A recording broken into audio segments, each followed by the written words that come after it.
Mga katrops, welcome back ulit kayo sa aking channel Sports React PH at ngayon na ay pag-uusapan natin ang balitang Clint Capela to Golden State Warriors. Pag-uusapan na rin nga natin ngayon dito sa ating panibagong video ang balitang tinapos na nga daw po ngayong araw ang trade ni Klay Thompson sa Los Angeles Lakers.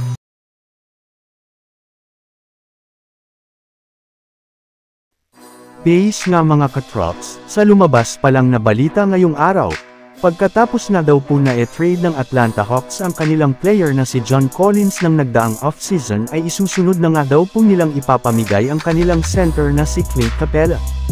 Bali, kapag hindi nga daw po naging successful muli ang kampanya ng Hawks ngayong season ay binabalakan na nga nila itong isama sa kanilang mga gagawing in-season trade. At isa nga sa mga nabanggit na kupunan na posibleng kumuha sa kanya ay ang Golden State Warriors na nangangailangan rin naman nga po ngayon ng isang legit na center sa kanilang lineup. Sinabi rin naman nga mismo ni Clint Capela, noon na kung meron man nga daw pong team na gusto niyang salihan, ito nga ay walang iba kundi ang Warriors lalo pat gusto nga talaga niyang mapapunta sa isang championship contender sa kagustuhan niyang makakuha ng kanyang kauna-unahang titulo sa kanyang career sa NBA.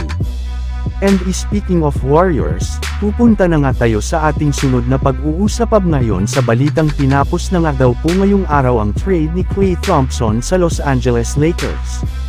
Naibalita ko na nga sa inyo mga katrops na mismong team owner ng Lakers na si Jeanie Buss ang nagsabi na gusto rin naman nga daw po nito ang ideya na pagkuhan nila kay Klay Thompson sa mga susunod na taon sa NBA once na umalis na ito sa Golden State Warriors.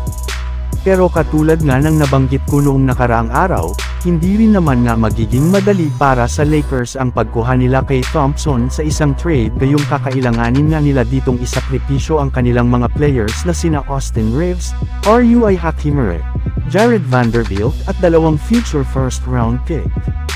Subalit hindi rin naman nga basta-bastang ibibigay ng Warriors si Thompson sa Lakers gayong susubukan pero naman nga nila itong bigyan ng contract extension.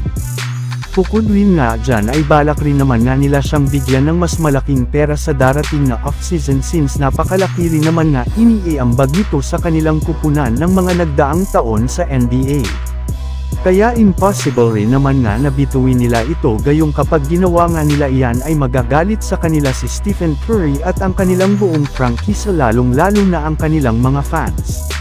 So yun lang nga mga katrops ang handog ko sa inyong storya ngayong araw. Sana nag-enjoy kayo. Please like and subscribe my YouTube channel Sports React PH para sa iba pang storya at update patungkol sa NBA. Kita-kits muli sa ating susunod na video.